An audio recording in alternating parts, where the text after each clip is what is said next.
સુરતની ભેદવાડ ખાડી ઓવરફ્લો થઈ ચૂકી છે। ભેદવાડ ખાડીની સપાટી પહોંચી 7.15 મીટરે। 26 કલાકથી ભેદવાડ ખાડી ઓવરફ્લો થઈ ચૂકી છે। ખાડીની ભયજનક સપાટી છે 7.2 મીટર, 7.15 પહોંચી છે। એટલે આપ અંદાજ લગાવીશું કે 7.2 જે છે એ ભયજનક સપાટી છે, પણ ભયજનક ઉપર 7.15 મીટરે આ સપાટી પહોંચી ગઈ છે, જેના કારણે આજુબાજુના જે વિસ્તારો છે તેમાં પાણી ઘૂસી ગયા છે, જેને કારણે સુરતમાં ખાડીપૂરની પરિસ્થિતિનું નિર્માણ થયું છે। સીધા દ્રશ્યો આપ જોઈ રહ્યા છો સુરતના લિંબાયત મીઠી ખાડી વિસ્તારના સીધા દ્રશ્ય છે, જ્યાં મીઠી ખાડી ઓવરફ્લો થતા જે આખો જે વિસ્તાર છે તે બેટમાં ફેરવાઈ ગયો છે। સીધા દ્રશ્યો આપના સુધી હું પહોંચાડવાનો પ્રયાસ કરીશ। આપ જોઈ શકો છો જે રીતે ભારે વરસાદ જોવા મળી રહ્યો છે, જેને કારણે આખો જે વિસ્તાર છે તે બેટમાં ફેરવાઈ ગયો છે। લોકોની જે દુકાનો છે, જે ઘરો છે તે ઘરોમાં પણ પાણી ભરાઈ ગયા છે। આપ જોઈ શકો છો હાલમાં પણ ભારે વરસાદના કારણે જે પાણી જે છે તે પાણી અહીં ભરાઈ ગયા છે। અંદાજિત 4 થી 4.5 ફૂટ જેટલા જે પાણી છે તે પાણી ભરાઈ ગયા છે અને હાલમાં ફાયર વિભાગ દ્વારા રેસ્ક્યુ ઓપરેશન હાથ ધરવામાં આવી રહ્યું છે। સુરત મહાનગરપાલિકાની વાત કરીએ તો એનડીઆરએફ અને એસડીઆરએફની જે ટીમ છે તે ટીમ પણ બોલાવી લેવામાં આવી છે, જેમના દ્વારા 2500 થી વધુ જે લોકો છે તે લોકોનું અહીં રેસ્ક્યુ ઓપરેશન હાથ ધરવામાં આવ્યું છે। આપ જોઈ શકો છો મકાનમાં લોકો બંધક હોય તે રીતના દ્રશ્યો જે છે તે દ્રશ્યો જોવા મળી રહ્યા છે। ત્યારે બીજી તરફ આપ જોઈ રહ્યા છો જે દુકાનો છે તે દુકાનોમાં પણ પાણી ભરાઈ ગયા છે। લોકોનો જે માલ સામાન છે તે પલળી ગયો છે। 15 દિવસ પહેલા આ જ વિસ્તારમાં ખાડીપૂરની પરિસ્થિતિનું નિર્માણ થયું હતું, લોકોને લાખો રૂપિયાનું નુકસાન જવા પામ્યું હતું। ત્યારે ફરીથી આ જ રીતના દ્રશ્યો જોવા મળતા લોકોમાં રોષ જોવા મળી રહ્યા છે।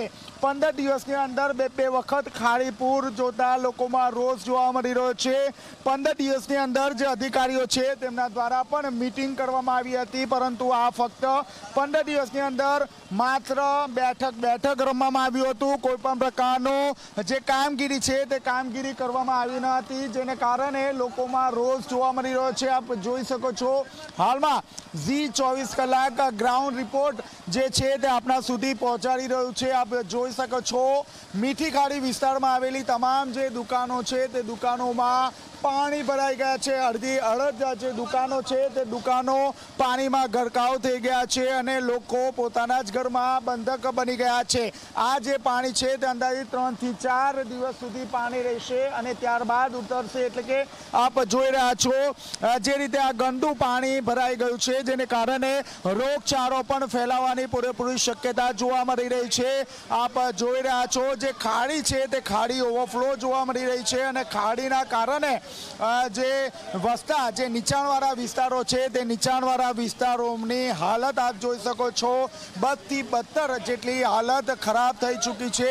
લોકો પોતાના ઘરમાં આ રીતે ફસાઈ ગયા છે, જીવન જરૂરિયાતની જે વસ્તુ છે તે વસ્તુ માટે વલખા મારી રહ્યા છે। ત્યારે બીજી તરફ આપ જોઈ રહ્યા છો આખો મીઠી ખાડી વિસ્તાર જે છે તે બેટમાં ફેરવાઈ ગયો છે। ક્યાંક તે ક્યાંક જીવન જરૂરિયાતની જે વસ્તુ છે તેના માટે ગુહાર લગાવી રહ્યા છે। બીજી તરફ સુરત મહાનગરપાલિકા દ્વારા પણ જે છે તે સતત મોનિટરિંગ કરવામાં આવી રહ્યું છે। જ્યાં પણ પાણી ભરાયા હોય તેવા તમામ વિસ્તારોમાં પાણીનો નિકાલ કરવાની કામગીરી હાથ ધરવામાં આવી રહી છે। હાલમાં પણ જે ફાયરના જે કર્મચારીઓ છે સતત મહેનત કરી રહ્યા છે અને સતત જે છે તે રેસ્ક્યુ ઓપરેશન કરીને લોકોને એક જગ્યાથી બીજી જગ્યાએ લઈ જવામાં આવી રહ્યા છે અને હાલમાં પણ ફાયર વિભાગ જોડાય છે। જે અત્યાર સુધી કેટલા લોકોનું રેસ્ક્યુ કર્યું, શું પરિસ્થિતિ?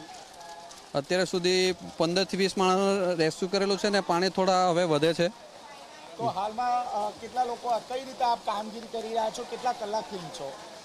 અમે સવારે 6 વાગ્યાથી અહીંયા છે ને 24 કલાક અહીંયા છે, બધા સ્ટેન્ડ બાય બધાને માણસો મૂકેલા છે અહીંયા। તો આપ જોઈ શકો છો ફાયર વિભાગના જે કર્મચારીઓ છે તેમને સ્ટેન્ડ બાય રાખવામાં આવ્યા છે અને વહેલી સવારે 6 વાગ્યાથી આ તમામ લોકો અહીં ફરજ પર હાજર છે। કેમેરામેન વિજય ભેસાણ સાથે ચેતન પટેલ, ઝી મીડિયા, સુરત। સુરતની આ ભેદવાડ ખાડી જે છે ભયજનક સપાટી ઉપર વહી રહી છે। સુરતમાં જાણે કે 12 મેઘ ખાંગા જેવી સ્થિતિ હોય એ પ્રકારના દ્રશ્યો હાલમાં સામે આવી રહ્યા છે। 26 કલાકથી બેદવાડ ખાડી ઓવરફ્લો થઈ ચૂકી છે। ભયજનક સપાટી 7.2 મીટર છે અને હવે 7.15 મીટરે પહોંચી ચૂકી છે, જેના કારણે આજુબાજુના વિસ્તારોમાં પાણી થયું છે।